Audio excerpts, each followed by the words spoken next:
I'm going to bring on Ray. He's going to bring on this second group. The second group, we're going to change things up this year. We're going to talk about this piece here, the schoolhouse. And by the way, Ray's schoolhouse. Here, come on. What was it? $750? I heard it went for $750.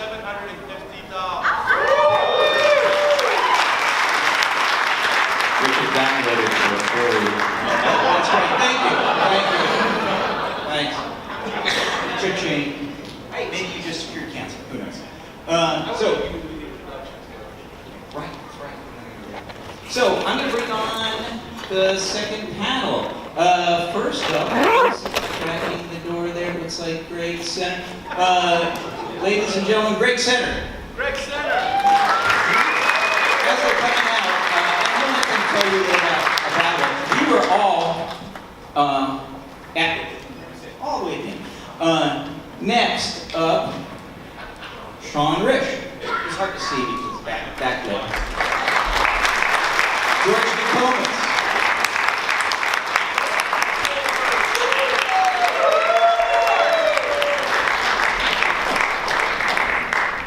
Laura Wallace.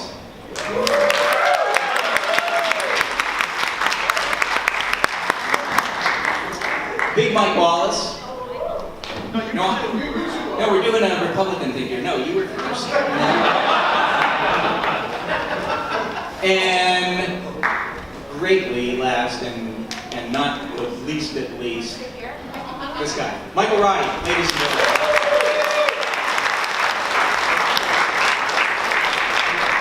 So, as I started to say, we're going to do something a little different. It's called From the Blank Page to the Finished Product in the Park. And we're going to talk about what was up there a second ago, and I'll pull it back up now. The Skoolhouse, and also Pumpkin Alley, which was another section that was attached to the Skoolhouse. All of us worked on it, and all of us have moved on, well, most of us, to do other things. Some of us are still in the same spot, but you can talk to us about, as we get into question and answers, what are we doing now? What are you doing now? That kind of thing. So I'm going to give it over to our MC, Mr. Ray Klein, and take us through this.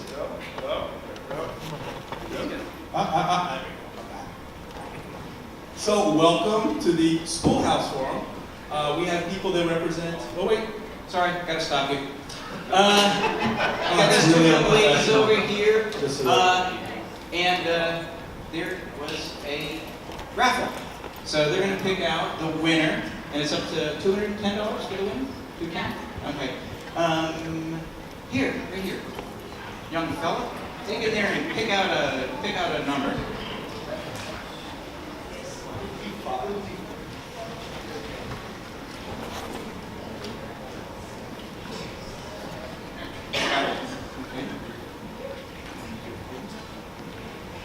The winning number is 423100. 423100.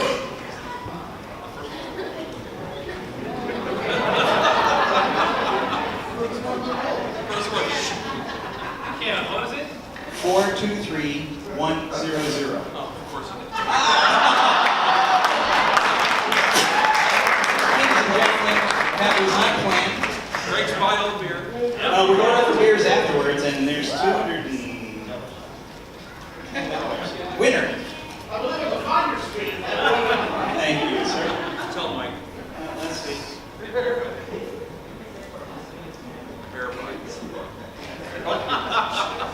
And it is. 43100. It's correct. Ladies and gentlemen, you can throw these away now. And now, Raycon.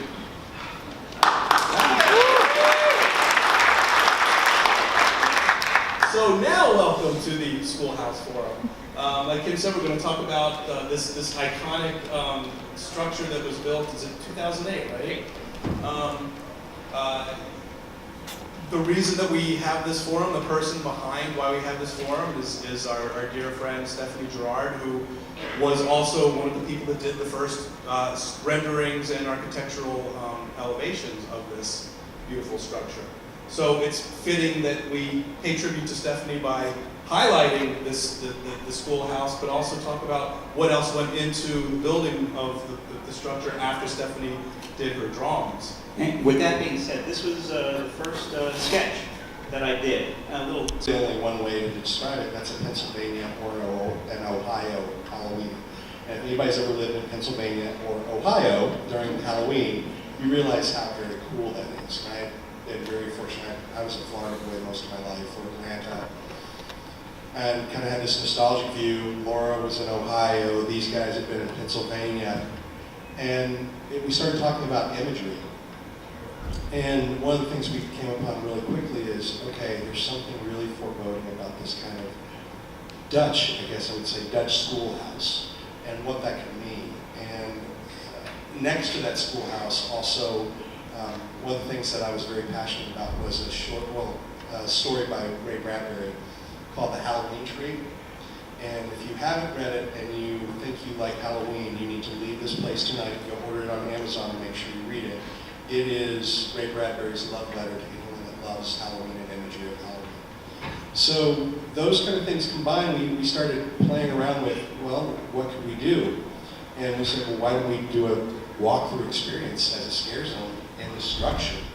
And literally, we used to sit around this really small table at lunch, and we would draw and fight and argue, some call it collaborate, and come up with some of these ideas. And I remember it very vividly, coming up with that idea of, I know exactly the way the steeple should look and the way the wind should blow and the soundtrack. And then Laura was the show director for the street program that year, and she's done an amazing job, several years actually doing that. This might have been your first year doing streets. And she took it and kind of started to develop it, so that's it for her. Like Michael said, most of us grew up north and have a very passionate and wonderful experience with Halloween, very differently than they celebrated, I think, down here with hay rides and bonfires and just all kinds of fun things. Where I'm from, in Ohio, there were a lot of one-room schoolhouses around that were either historical landmarks or such. So knowing that, having that vision in my head and being able to assist with everyone's vision of what we thought the schoolhouse would look like was really cool. Yeah. Where in Ohio? That was my very next Ask her where in thing. Ohio did she live? I'm from Cary, Ohio. That year, we were sitting around that very small table, and we wanted our castle rock. And we were all going, well, where are you from? Where are you from? What do you got? And I go, hold on. My town is small. It's not even a town, it's a village. There's a lot of freaky things that have happened in Cary, Ohio. When I was growing up there was our school mascot, the Blue Devils, and on the feed tower behind the public library, it was known that the Blue Devil would move by itself at night. Winter. Yes! There were a lot of cemeteries around that you could flash your lights on the cemetery and you'd see horrific things. There was some really horrific things that happened in Cary, Ohio when I lived there. So yes, it was the winner of placing, I think we placed one of our icons in Ohio, and then placing the schoolhouse in Ohio, which my mom doesn't do Halloween Horror Nights, but my father went that year because he wanted to see Cary, Ohio. And we took a picture of the school bus, sent it to her, and she goes, there's something wrong with that school bus. It is not Cary Elementary Schools, it's Cary Exempted Village Schools. And I said, well, Mom, we didn't really want to kill the kindergartners in Cary, Ohio. But it was an awesome concept. I also, it was awesome to bring to life because it was one of the first times, it was the first time I ever was show director of the street program, and it was one of the first times we ever created a spectacle out of how the characters came out into the space, which was the bus that had interior lights and had a door that no one saw. And so all of the characters came through the back of the bus, came into the bus. While they were in there, these lights came up, uplighting them in their Halloween masks. Then they were directed by their school teacher Renshaw. He directed them out of the bus, and they all lined up in the middle of the street, which was really cool because, again, it was the first time we were trying to do a spectacle with cast change-out, and people loved it. They didn't know, and it was very simple, but people loved it. The other thing that I wanted to talk about in the development was the music. When I was very young, and this is just my crazy side, when I was very young, I saw the We Don't Need No Education video. And when I say young, it was probably I was 5. And it affected me so bad that from that moment on, I couldn't hear that song without kind of having a panic attack. No, really having a panic attack. And when we were developing this schoolhouse, I said, kind of like hesitantly, that this would be a really good opportunity for us to use that song in Halloween. And of course the guys jumped on board with that, knowing how much this was going to affect me. But the funnier story about it was this lovely guy decided to embed it on my computer. I want to thank you for that, because I no longer have panic attacks when I hear that song, because every day when I came into work and turned on my computer, that song played for me.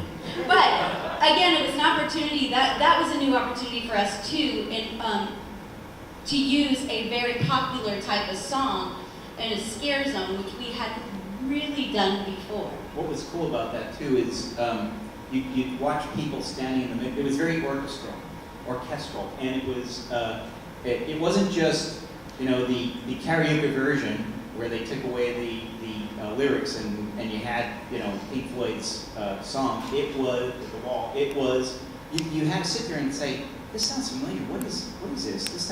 Oh my gosh! It's We Don't Need No Education. And you'd see people in the street just kind of, it would wash over their face like, oh yeah. In terms of Carrie, I don't know if you can see over on the far side of the stage there. That's the sign that was on the schoolhouse. It now resides in Laura's office, and she lent it to us for the forum. Another piece from the schoolhouse is right behind me here. The bell. This is the bell that was in the bell tower of the schoolhouse, and we wound up using it in about 3 or 4 other haunted houses over the years. It was there, and it was in the, I can't think of the name of the house. It was the Spanish Fort. Forsaken. Of course, you guys know. Forsaken house. Yeah, where can we find somebody who knows about what we I want to jump over. We also have some of the folks that helped with planning and building. Mike Wallace, how long were you with the company when we started working on the schoolhouse? Retrieve my microphone.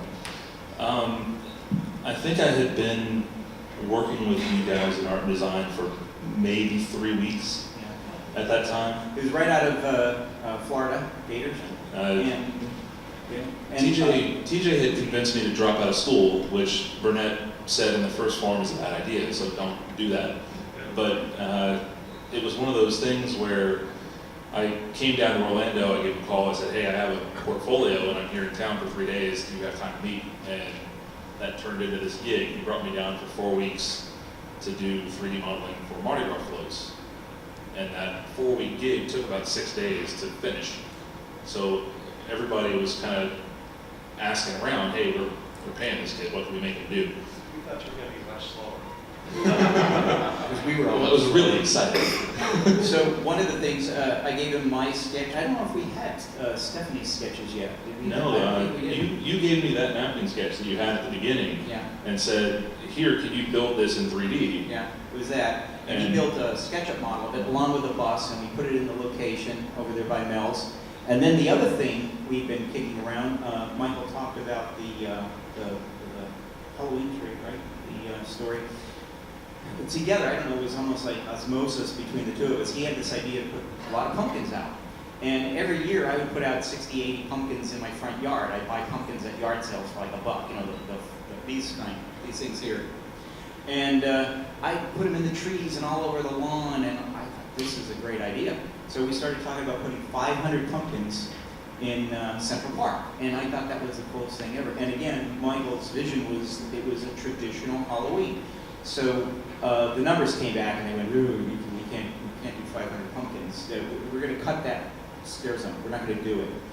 And I was like, oh, we got to do this. We have to do this. So we had all these Halloween doors that were going to be in that area. We cut those, and I said, okay, I need a chart to show how many pumpkins it takes to look good in that area. I said 400. We'll try 400. So do you remember the name of the chart? Yeah, you came to my desk and said, I need you to make a pumpkin density study. So Big Mike did this SketchUp model that crashed every computer it tried to handle of 400 pumpkins in trees all over. Now you have to understand, you might think, well, how could it cost that much? Well, every pumpkin, let me go to a shot here of what Pumpkin Alley, how many people saw Pumpkin Alley? It was 400 pumpkins. Now some were in trees, some were in the bushes, some were up on a hill, and as a result, they were all flickering, and they were all on a timer. So you have to have a cable running. So this pumpkin way up here at the top of that tree has to have a cable that runs down the tree, off into the woods to a dimmer rack. We had 8 dimmer racks in the woods. And what would happen, that was the year of Bloody Mary. And the coolest thing in the world is as you walk through that area, it was probably a couple hundred yards long. At least. And one of the things it's funny, sorry, but I'm getting old and some of this stuff just kind of lives back here and I don't think about it. It comes to the forward part of my brain. We actually were looking for an icon that year, and Bloody Mary was not the original icon for Halloween Horror Nights. And I don't know how many people know this. This might be an unearthed fact. But there was a film trailer that had been released the year before to a film called Trick or Treat, which is amazing. And there was kind of this imagery of these kids with these kind of 20s vintage Halloween masks. And we took that idea, and we had kind of had some stuff at the school, and we said, why don't we make the trick-or-treaters our icons this year? And up until a good portion of time, they actually were the icons. We actually did a photo shoot with them. Oh my God, I can't believe this, but literally all day with these 2 kids, with these, little, not they were kids, they look like kids, but with these masks and trick-or-treats, and that was the whole idea too, that we had, there were going to be doors all over the place that would go up and do trick-or-treat, and the door would open and something would either be scary or not, but then the doors went away. And then the trick-or-treaters, they looked at the imagery of it and they were like, well, it's creepy, but it's not, it's not Halloween Horror Nights, just aggressive. And that's when literally Mike, I think it was Mike and I that we were brought in an office, and somebody said, I got your new icon. We're like, okay. And he said, Lizzie Borden. We looked at him, and we're like, okay. Lizzie Borden was a real person. You know that, right? And you're like, no, it's a legend. It's like, no, Lizzie Borden's a real person. Well, I just read this article about Lizzie Borden, and she was an axe murderer, and she's a ghost, and blah, blah, blah. No, yes, but it's not a myth. He's like, yeah, but you say her name. I go, no, that's a different legend. That's a legend. Bloody Mary. He goes, well, what's that one? And I said, oh, you say Bloody Mary. He goes, oh, that sounds cool. And I was like, well, that'd be a great icon. We were like, yeah. And they went, well, can you do that? And I think Mike and I walked out of there, and 45 minutes later, came back with here's what we can do. And, I got to say, of all the icons that we came up with, Bloody Mary was really, first off the fact that she was very aggressive and a female icon, but just had such, of all the characters and all the great website design and things that these guys have done and how the backstories have been kept alive, Bloody Mary to me was one of the most rich backstories that Halloween Horror Nights had ever done. All these pieces were connected, the website was beautiful. I think it really told the story in the park. Yeah, absolutely. And because it was Bloody Mary, what the lighting guys did, our lighting department, those 400 pumpkins all on 8 dimmer racks, as you walked through that 200-yard pathway, you would hear a voice say Bloody Mary 3 times. Bloody Mary, Bloody Mary. And on the 3rd Bloody Mary, you'd hear the wind, and all of the pumpkins would blow out. Which was the coolest thing. All of a sudden, all these pumpkins, and then little by little, in 2s and 3s, they would all flicker back on. I get goosebumps thinking about it. Well, and it was Caden and my 2 daughters. They went into a booth and went, "Bloody, what are we saying?" And now I actually remember that my oldest daughter at that point, I can't remember how old she was, but I actually told her what Bloody Mary was, and then I got in a lot of trouble. now I have to bring in 3 guys over there who, because we drove these things, we came up with cool ideas and like, oh, let's build a one room school, and you have to be able to put it into the park in 2 nights because we have Rocky University. So these guys, there's a guy there. Yay. That was one night we were out there. Greg and myself. Classic. And we were measuring that night, and that's the night Looks like they're measuring, of doesn't the it? rain. It rained. You could have picked me up by the hair and dunked me in a pool, and I couldn't have been wetter. That's how heavy it rained. And what we had to do is figure out how this thing could step up over a curb, because people had to walk into it. See the curb there? See the red curb? Pay attention to the red line. The red curb. The red curve. So this is the only place we could put this, but we had to figure out ADA, Americans with Disabilities, how do we get people into this thing, up over that curb? How do they build it and build it in pieces and bring it in and set it up and have it engineered? So I'm going to let these guys talk a little bit about it. So at the time that this came to us as a bid, actually Greg and I had already left the company. I was a technical manager for projects with Michael and Laura and the rest of the gang and Kim, and I was kind of the go-to TD in-house up until the time I left the company to go to the private sector and become a vendor. And Greg and I were invited to the bid session for this particular project. And at that time, Universal Studios was essentially transitioning to heavy compliance with engineering. Up until the time, prior to this, Halloween could be built as a temporary structure. It was okay to be permitted for a very short period of time, and it was all compliant, mostly. It had to be safe, and and the environmental health people bought off on it being safe. We never did anything unsafe, but this particular came in a year where the roof structure, I believe the year before, actually had an uplift in wind on the side of the lagoon. So the Mardi Gras stage structure actually had some structural damage to it the year prior. So now this corner of the park was used to big heavy wind blades. So the schoolhouse came to us as a project, and they kept asking, it has to go in 2 days, it's got to be portable, it's got to be there for the duration, then it's got to strike in the night, and then the Mardi Gras stage has to go back in. And so Greg and I just had an aha moment during the middle of the bid session going, how are we going to do that? And if you look at the bottom, you'll see that actually the bottom is concrete. We actually designed the house with a real foundation. It's a modular concrete foundation. And the only way to do that was make it so they were forkliftable and they could be placed within an 8-hour crew call. So the house went in 2 nights. The foundation went down night 1, then the second portion of the house is real stud walls. Because Kim, of course, said, well, you have to look like a barren schoolhouse. It can't be like a real structure. So it has to look frail, but not be frail. So with that regard, we actually ended up building a real house. We actually did real stud walls, real planking, and if you look at the ridge on the top of the structure, at the time, Greg and I had just acquired a new CNC machine, and we actually took the SketchUp models and turned it into actually 3D profiles and actually machine cut every little piece that goes together like a Tinker toy to actually build that house in the back lot. So it could reassemble in an 8-hour crew call. One of the things I always design, I don't like designing with straight lines. I call it Tim Burton-ish. Everything's wonky and weird and curved. And that's the way this was designed. And I went over there.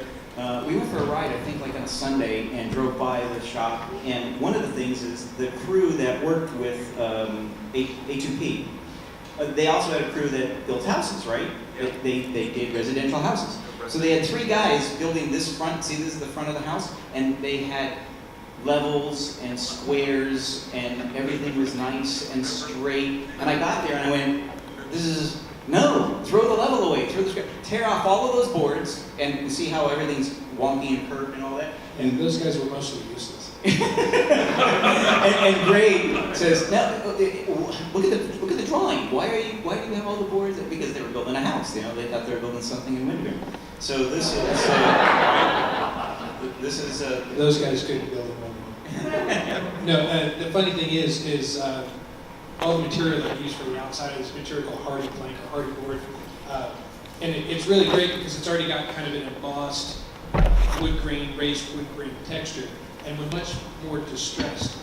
We were taking grinder wheels, and the hardy board is kind of a cementitious, like it's got like a cement base to it. We were taking grinder wheels and aging that edge, and we would have people working on this.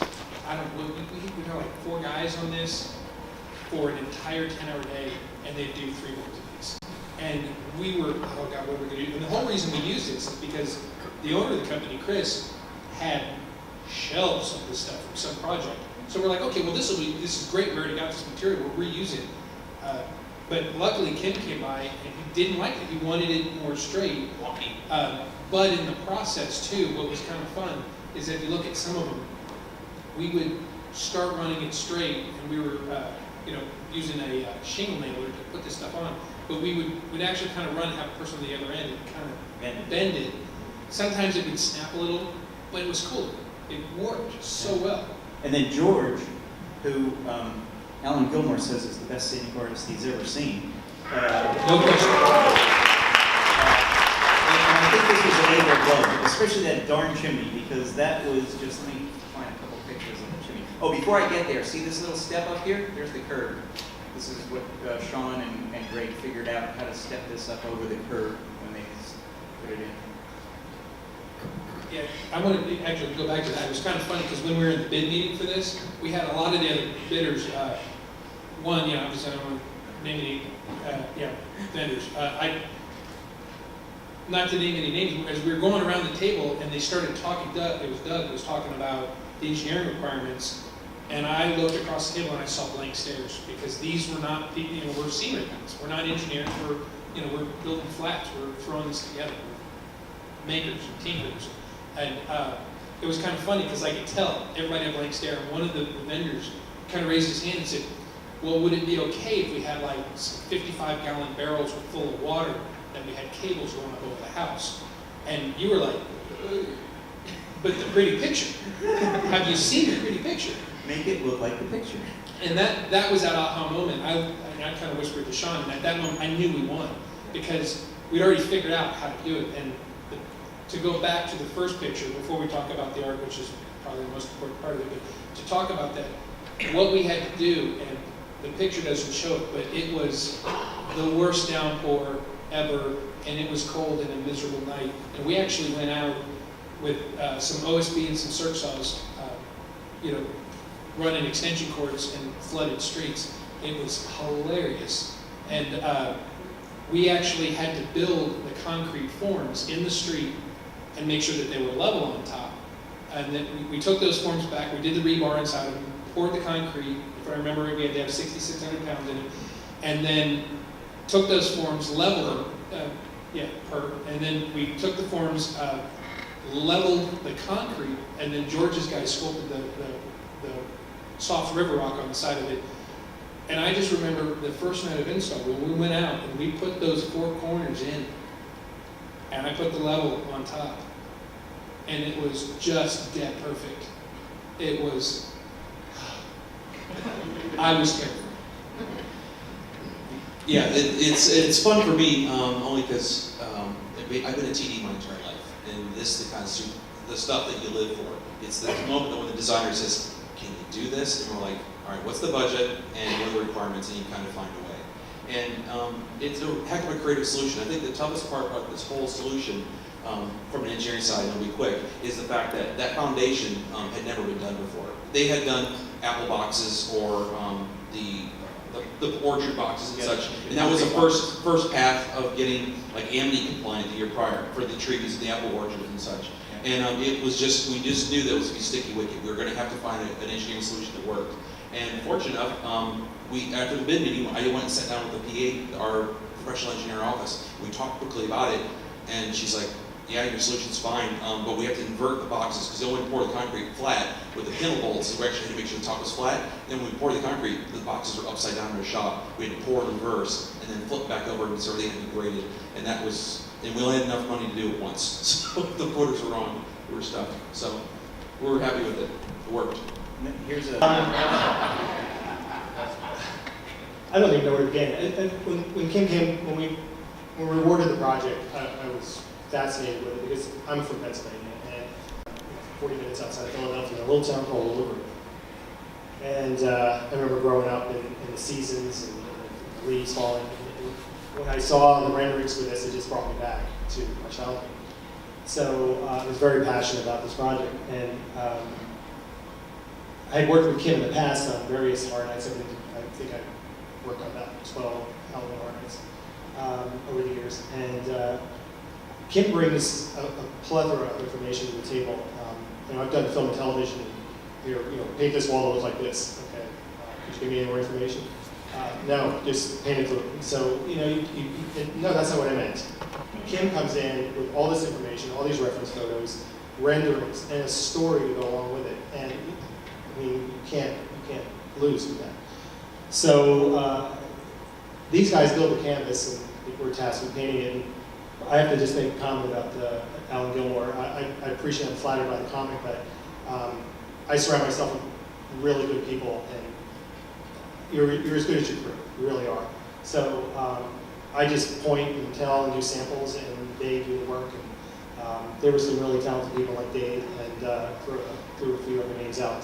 Paul Matthews, who's over in China right now working for Disney, and Lori Ward, who's helping the bell.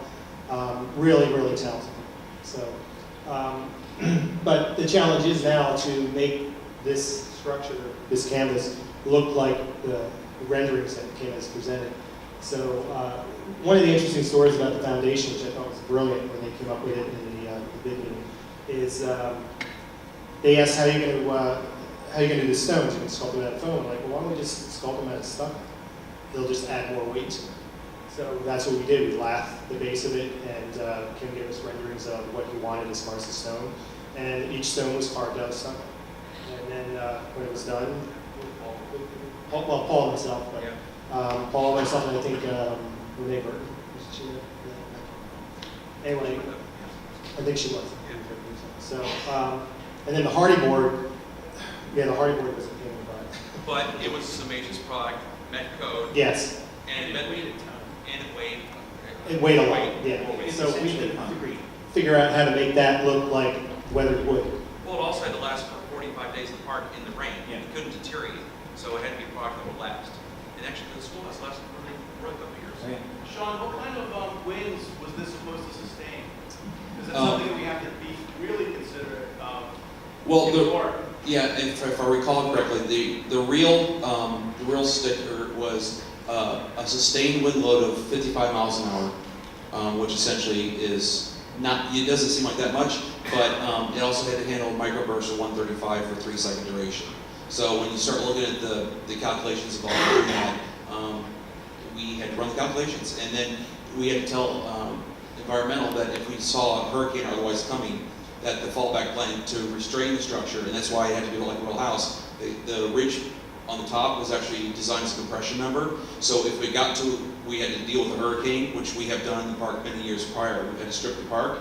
We were actually a fallback plan of actually parking vehicles or K-barriers next to the house and strapping the roof down to extra ballast in the park. So we would have to add 16,000 pounds of ballast per side of the house to strap it down for a real hurricane. But there was a contingency plan without having to actually remove it from the park. There's always things that happen, and everybody who works in the park, all of you guys who work in this industry know this. You plan for something, you get in the park, and something isn't right, it doesn't fit, it doesn't work. There's something. So one of the things I like is figuring out on the fly how to solve a problem, how to go out there in the middle of the night. And one of the things we had a smoker, a fogger that was going to fog out of this grate here. See the grate at the bottom? And I don't know how many people have ever noticed it, but it's essentially a face, 2 eyes and a mouth. So inside, there were a couple of actors. There was a headmaster that I think Laura will talk about in a little bit. We had another actor in there, I think a Raggedy Ann. And we had desks. We had a cast iron stove, like an old potbelly stove. And it's a small structure, so there wasn't enough room with the fogger. So what we wound up doing is on the back of this, and actually it's on the model over there, we built an old coal hamper, the kind of thing that you would put coal in the north and shovel into your potbelly stove.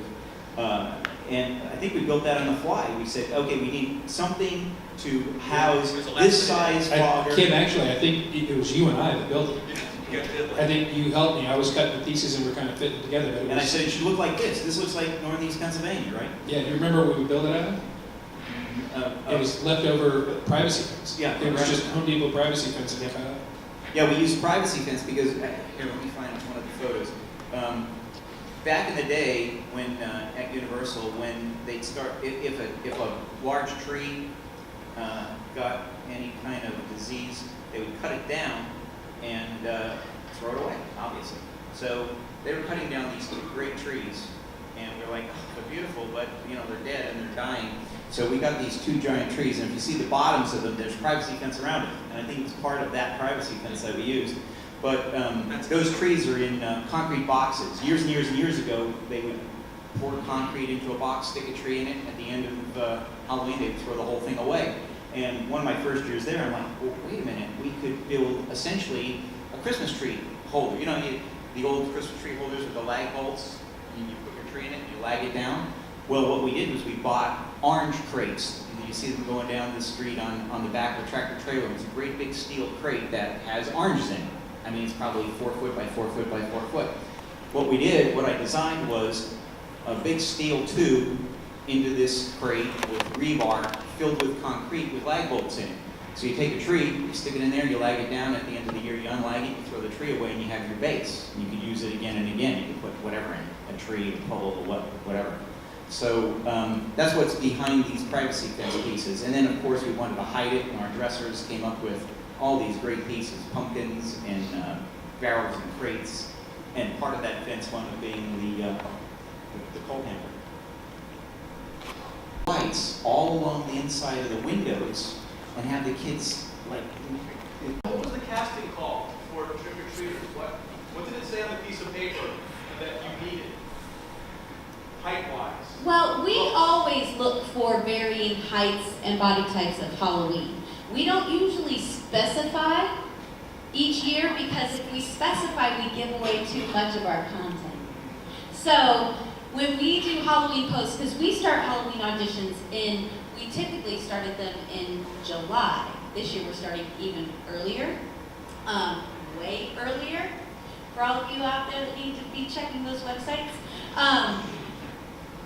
We started in July, and that was typically before we let out any content and what we were doing. So we really try not to give away too much. We hope that we get the people that are coming are the sizes and the shapes and the personalities that we need. We have had some auditions. Sometimes we've gotten too close to the event and we need a specific body type. But that year, I don't know, they came out of the woodwork. People 5 feet, I think we went 5'2" or 5'3" and under. They were all there for us. We didn't have to make that special call for them. And a lot of them still work for us. I know the guy, the one kid in the fox mask, I think he works on a Superstar parade now as a parade driver. But he started there in that school zone, and now he has been with us ever since. So This is a nice piece. There's some beautiful photos that were taken over the. I remember rounded the bend. Of course, you're there in the middle of the night with these guys putting it in, and it's dark and there's no light on it. And then the one morning I rounded the bend and saw that, and it's just that's cool. I'm looking at that and I'm seeing the stars on the side of the chimney. Yeah. I never noticed that, and it's not on the model. And actually, No refunds. for another $50, he'll build you to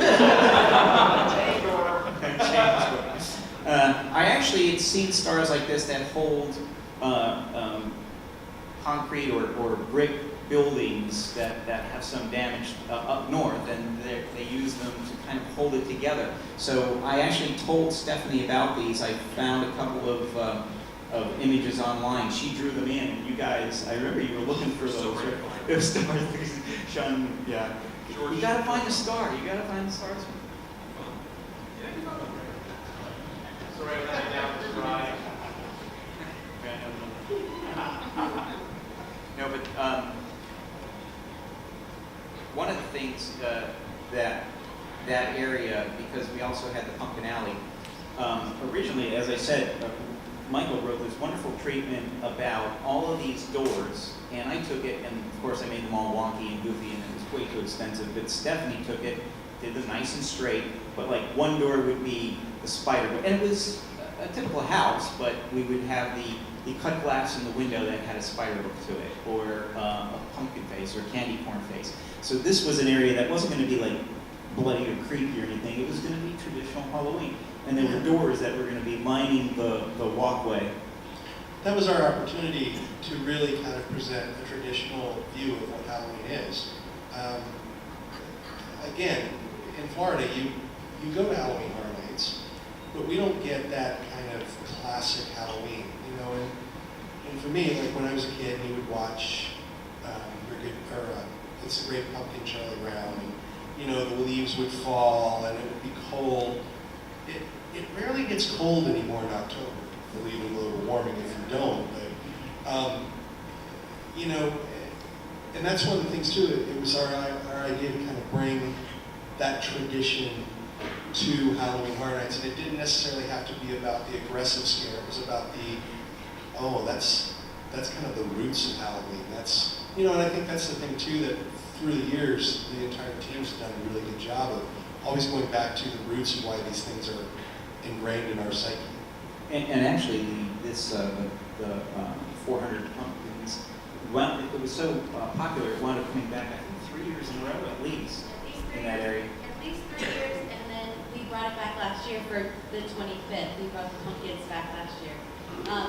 It just is such a beautiful statement, and again, a very traditional Halloween statement that some of our content, we don't have as much tradition of Halloween in our content. So that's a huge piece for us.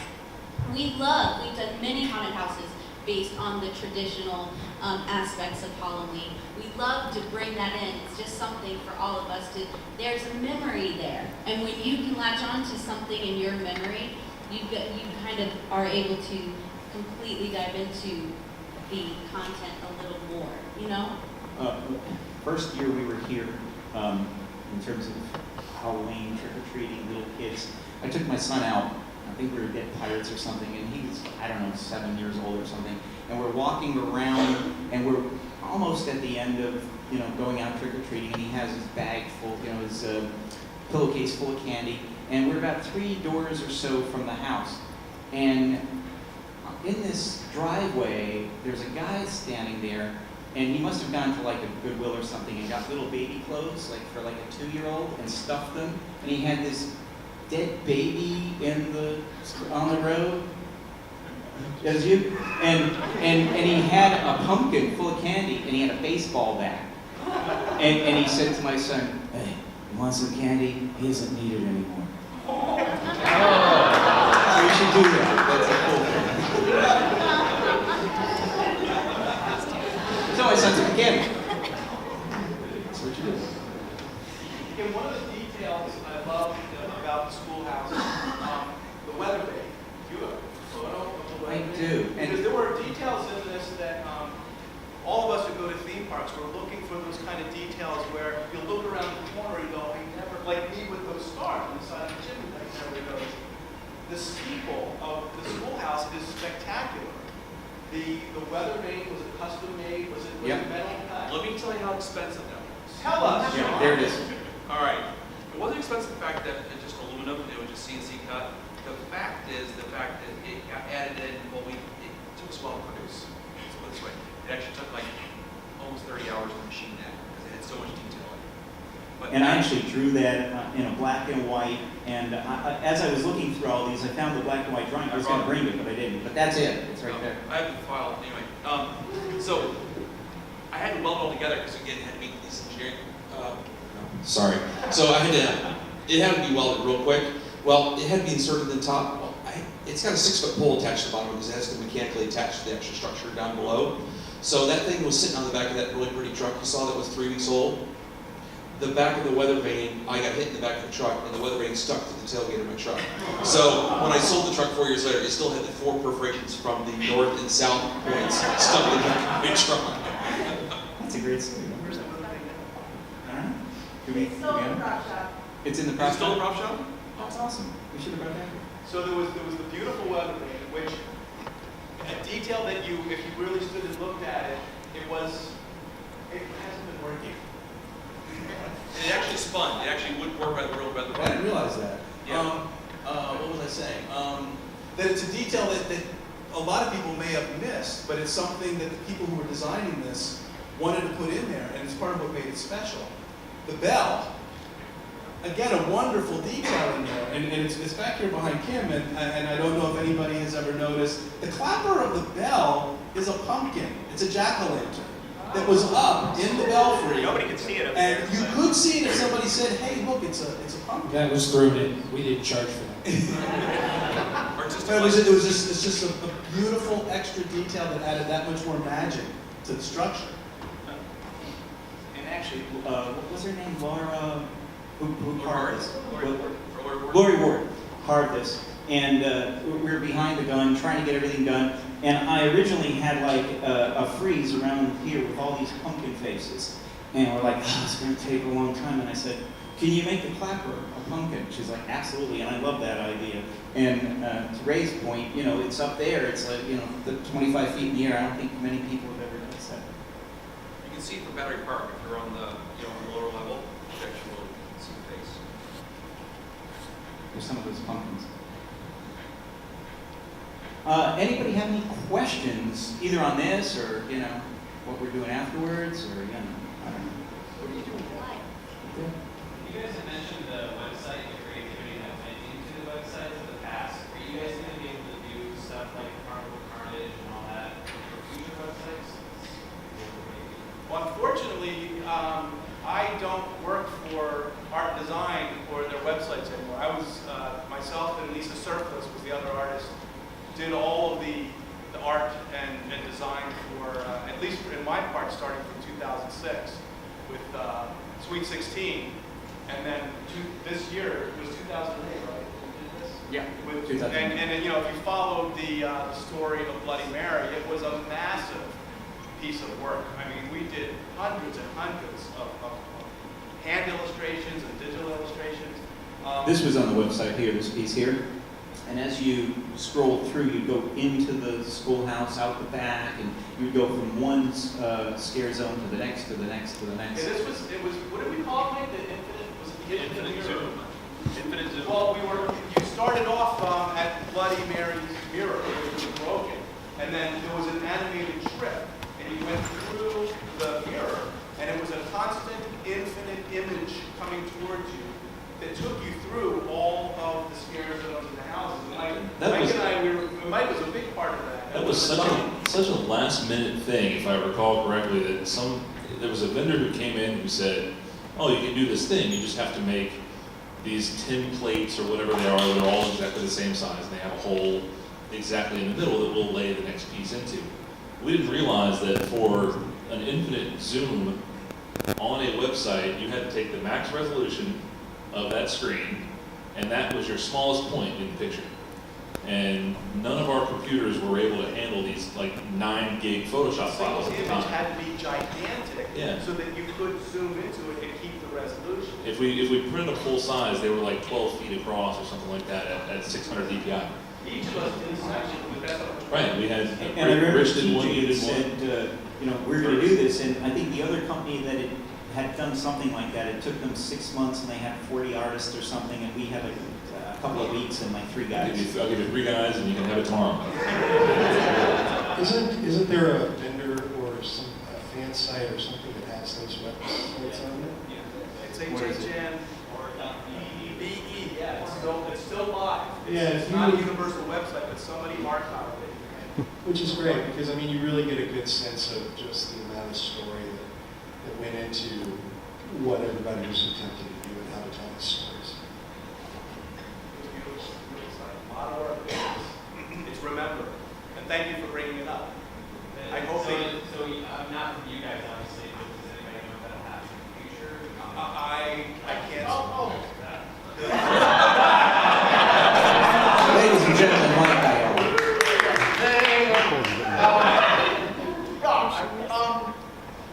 Good reality of how those sites existed in 2008. They're all marketing.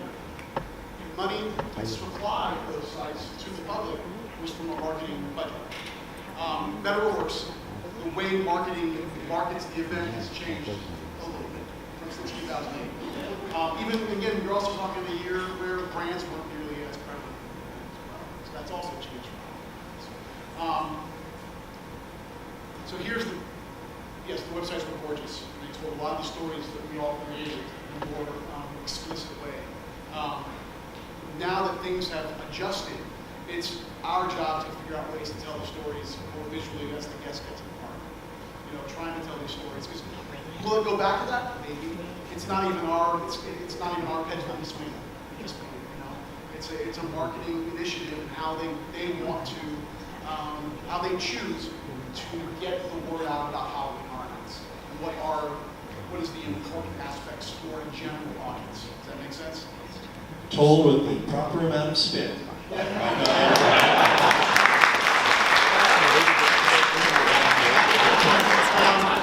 But the reality is, yes, the stories are vivid, they're layered.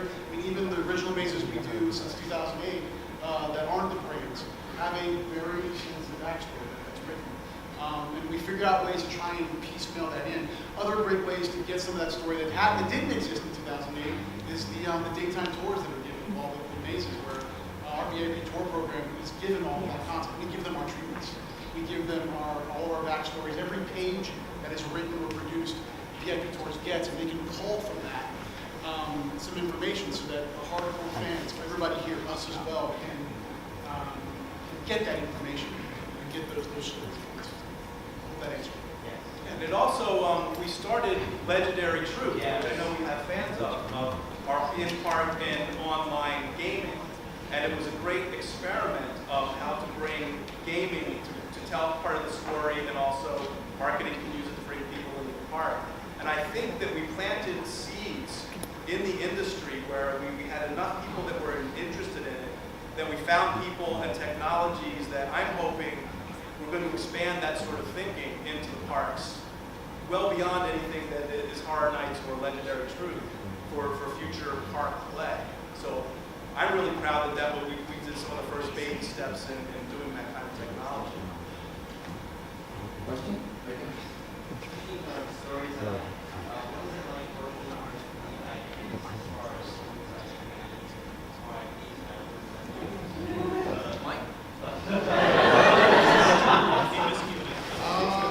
Okay, so branded material. Here's the thing, and this is one point I like to make when we try and separate what a branded maze is versus what an original maze is.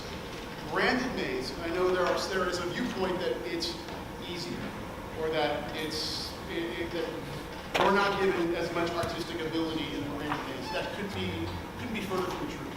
But here's the thing, brands exist in a medium that is film or TV or book or comic. They don't exist in real life. They don't exist 360 degrees. They also exist in a storytelling mode that is of that thing, that whether it's film or TV, that story is told a very specific way, which is different than how we're able to tell a story of you walking through a Walking Dead page, or walking through an American Werewolf in London. There's just as much creative thought put into how we can piecemeal those visuals together.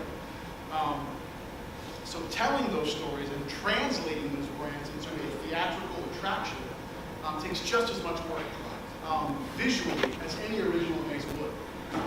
It's just we kind of already know the story. But it's us trying to figure out what are the pieces and parts that we want to kind of call from that, and what's going to resonate the most with a wide audience. And then what are the details we can put in for the uber fan of said brand that will be that kind of box check, that kind of wink, oh, they did watch the show. I see Herschel's head, you know. So yeah, there's a difference there. Really, it's only in that the story exists already. And it's for us to be able to try to translate that. Also, sit down. I haven't seen this. Here's one of Stephanie's elevations in the front of the schoolhouse. Really beautiful. There's the renovating there. It's a little. And here's the patina that it's supposed to be.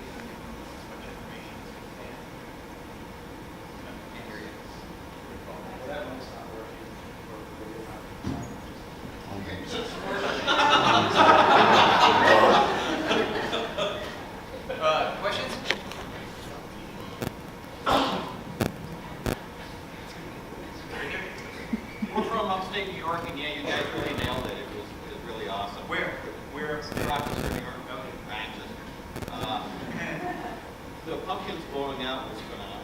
Because we're like, wow, pumpkins are so cool. And like, wait, what the heck was that? And it's like the sound, and it was just amazing. Really loved it. I love it. The type of pumpkin is a company from Colorado called Funkins, and they're a heavy styrofoam type pumpkin, and it is hell of a carbon. And we ordered 400 of them, all different sizes, shapes, big ones, little ones, and then I came up with 19 different faces, and then we could switch it off. And we had a team of artists sitting in the warehouse sawing at these things for weeks. Covered in pumpkin. And I wasn't cutting stuff. I was just there to check on it. And It's your hands. I didn't carve. I had meetings. I pointed. I did the drawing.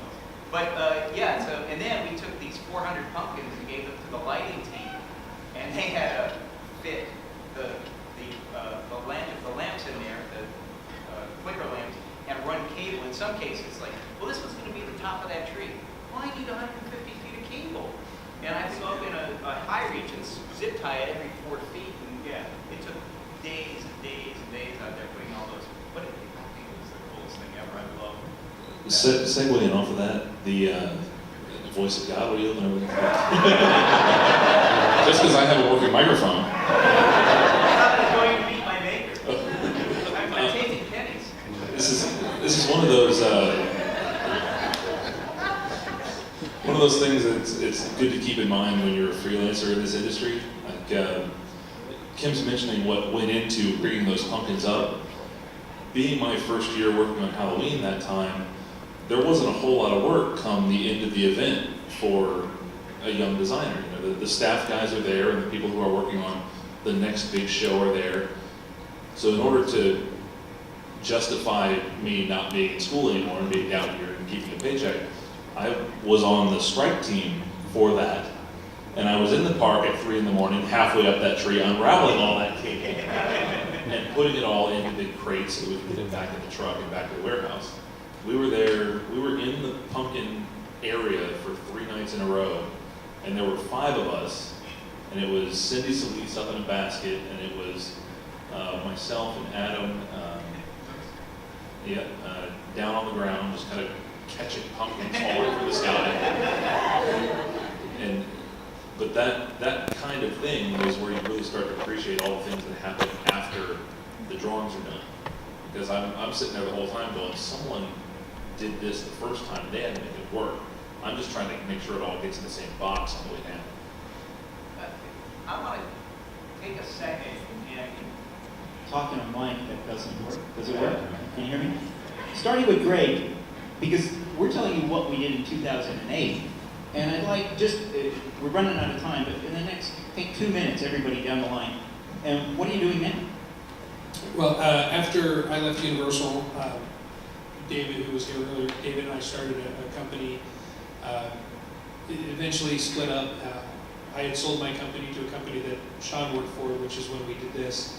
After leaving that company, moved to Vegas and then came back and did, as a vendor, I was an on-site project manager for Harry Potter's Forbidden Journey in Islands of Adventure. Went from there and worked another company here in town and did a couple children's museums. Worked as on-site PM for Star Tours, and then have been pretty much. I did a movie, and then I've been with Creative now. It will be 5 years in October. I was the show manager for Gringotts Bank, so I was responsible for all the scenery, the direction screens, everything inside Gringotts Bank, and the theming on the Hogwarts Express was something I managed, along with a couple other elements there. After that opened, I worked on a couple projects to get them up and developed into a contract, handed them off, and now I'm working on Universal Studios Beijing as a show manager, managing one of the attractions and kind of coordinating show elements across the whole park as we develop it. That's all I can say. Well said. Again, Sean Risch. I work for a company called Funa, which is a division, a smaller company of Vatsala. It's a Finnish company. It was founded in 1834. We're probably the largest AV company you've never heard of. The company as a whole, our solutions are on board 1 out of every 3 vessels that float on the world. So when you look at cruise ships, we probably built it, is the company. We also have a land division, which I'm responsible for as the Vice President of Sales, and we built theme parks. And is an AV integrator and a commercial industrial supplier. So RSS, show control, audio, visual projection, otherwise. It's a massive company, and I'm extraordinarily proud to be working with them. We work all over the globe. Last year we opened Chimelong Ocean Kingdom in China. We received a few TIA awards for that. And we're currently building 2 more theme parks in the middle of the desert right now, which start to open in October this year, and more to come.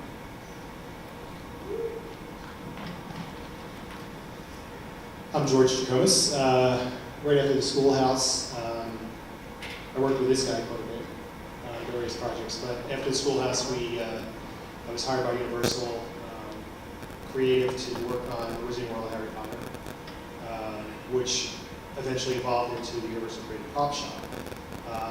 But did Wizarding World, left that, worked with Greg on several projects, children's museums, Star Tours, and then back in 2012, after I finished Halloween Horror Nights here, I got a call saying, we're putting the band back together, we're doing Diagon Alley. So called the crew, brought them all back, and what I thought was going to be a temporary project, once we finished the project and let us all go, they decided to keep us all on board and make us a permanent fixture with Universal Creative, so that evolved into the Universal Creative Prop Shop. I was the lead, then I became a supervisor, now I'm scenic art director, and I oversee a crew of about 10 artists that fabricate a lot of the things you see within Diagon Alley and other attractions, and we're responsible for fabrication, mold making, scenic painting, sculpting, and so we're doing that.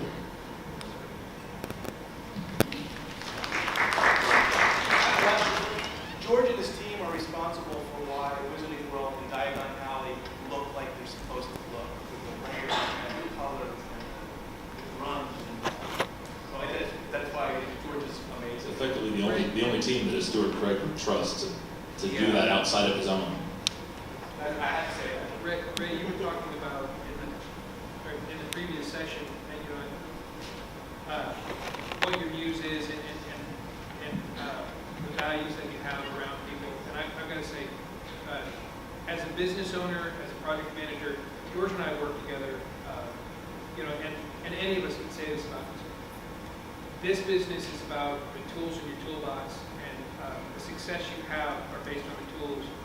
The only value you have in this business is that tool, and George is absolutely one of the best. There is nobody in this business that I respect more.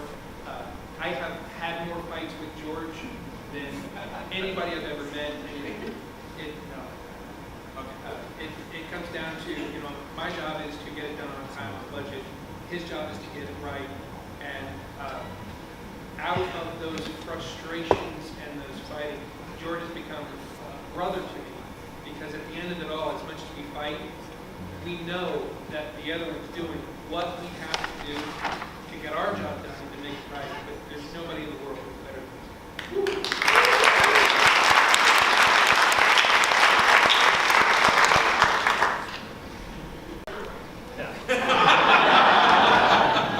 George, I never really liked you. You never really let me.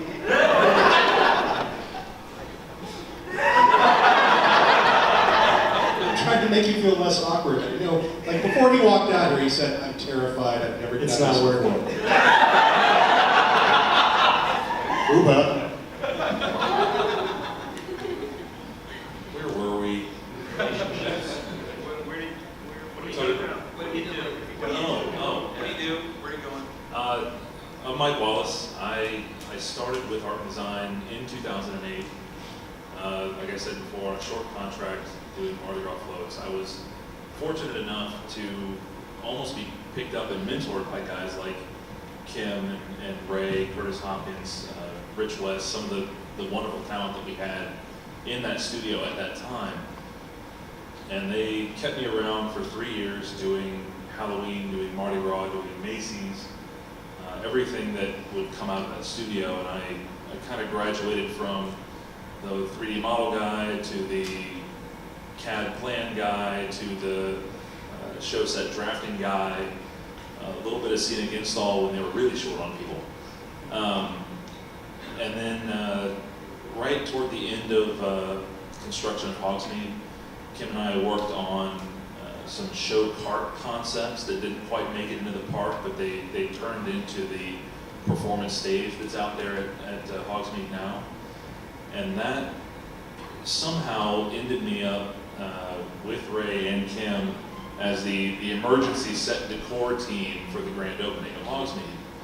And it was almost one of those, how can I be there? I didn't work for creative. I didn't have any claim to what was going on at the time, other than I really want to be there at the opening. I don't care what I have to do. I'll serve food, I'll make drinks, whatever you want. We were tasked with hiding all the show set, or hiding the equipment, the AV, and the stage, and all that, and the projectors, all that, and then staying out of the way. You can be there, but you'll be in tech black, and if we need you for something, you'll do it. Right when that ended, I got back in touch with a producer over at Universal Creative, who I had worked with briefly on Universal Dubai, which folded up. And she called me back over to start master planning Diagon Alley. And granted, Hogsmeade had been open for about a week. And I started to draw this land for the next expansion, and everybody's hair is fried. They don't want to think about Harry Potter anymore. They've just been 8 months of 16-hour days, and they're tired of it. But I was the guy they brought in to start drafting that. That design process turned into a 4-year stint on Diagon Alley as the facility design manager, which effectively is the project architect for Universal when we deal with big-scale projects like that. So my background is architecture. I went to school for architecture, and they took advantage of that.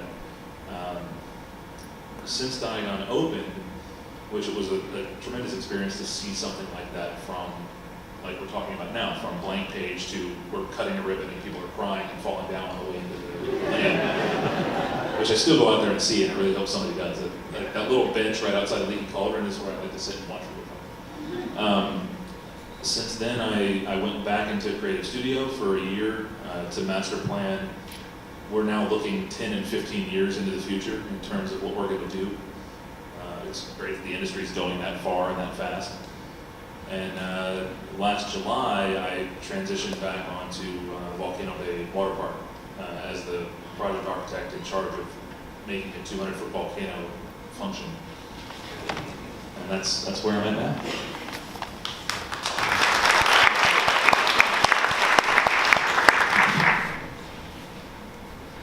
I'm so very lucky and so honored to be still working at a place that I absolutely love and call home at Universal, with the best team that any girl could ask for. I have a team of what I call brothers, because it's me and the guys, and I love them like they're my family.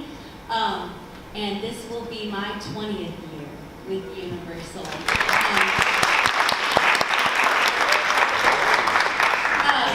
And I get to, still work on Halloween, starting with the page, the word, the idea, and creating that and taking it all the way through to letting our guests see what we created. But we also, in our group, we don't only do Halloween. We work on holidays and new product and Diagon Alley and Hogwarts and anything you can think of, Mardi Gras, Brat Bash, Rock the Universe. So we are constantly, I like to say we use all kinds of sides of our brain, because when we're working Halloween, we're also working Christmas. But that's what makes our group so strong, so diverse, and so successful. That's it.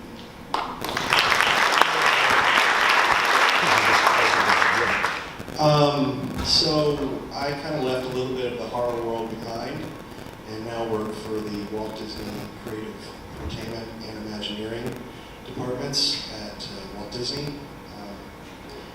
I actually had a chance to revisit the Halloween tree on the Disney Cruise Line. We did a Halloween season event where we actually built a tree onto the ships. I did a show based on Frozen, a sing-along over at Disney's Hollywood Studios. I'm the show director for the Indiana Jones Episode Spectacular, and I spend most of my time now living in a galaxy far, far away, which is flippin' awesome. But you know, the one thing, more than just kind of talking about all that stuff, is it's funny when James Keaton, who was Jack, was up here earlier, he reminded me of something, and it kind of rings true with just this whole panel. These opportunities are so just magical, and the people that you interact with in your life, you never have any idea how that person is going to continue to influence your life. So when I first met James Keaton, he was a full-time performer at Universal, and I was brought in as a weekend performer, and he trained me how to do Dudley Do-Right for the old Rocky and Bullwinkle show. And then a few years later, through just the way the world works, I ended up becoming his director. I mean, I've known these guys and gals through most of now my life. I've known them longer than I've known any others. And I guess that's my point, is just take these opportunities and enjoy them. And if you want to do what we do, which I'm assuming you do, many of you do, or actually have been doing it, but if there's anybody out there that wants to do it, just meet people and talk and take them at face value. Just learn from people, because there's nothing better in the world than mentoring somebody and feeling, I think you guys would agree. I mean, there's been a lot of, throughout the evening, somebody said mentoring, or gave me an opportunity, or there's nothing better on the other side of that to go, you know what, I did give that person an opportunity, and that completes your life. That's a life worth living. So.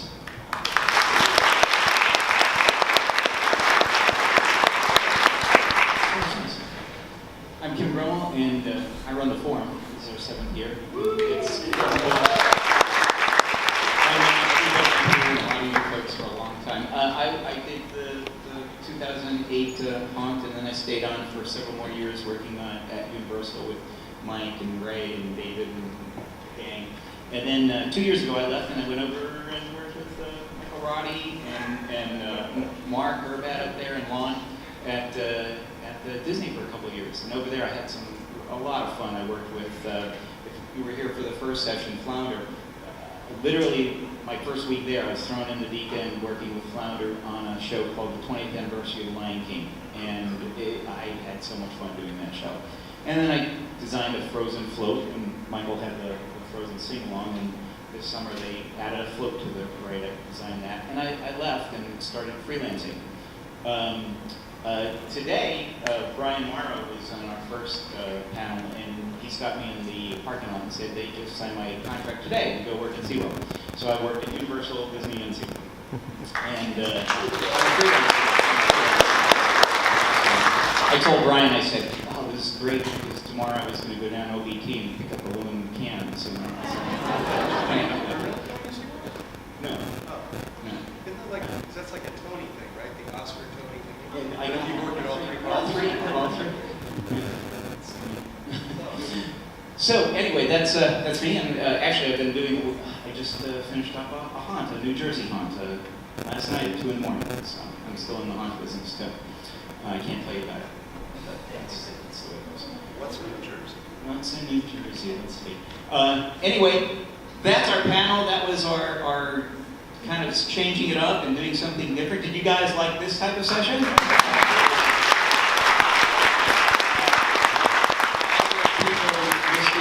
Who've come and talked to me for next year. We're gonna do this again. I'm gonna keep doing this. It's a lot of fun. I think we probably broke records. I know Ray did on that house there. That was a record breaker. Thank you so much. Have a great night. If you want something, go on outside. Our volunteers will be out there taking your money and shipping you on your way. Thanks so much. And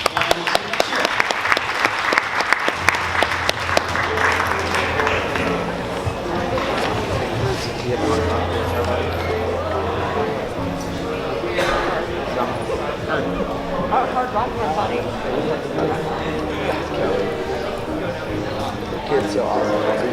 Let's do it. I know.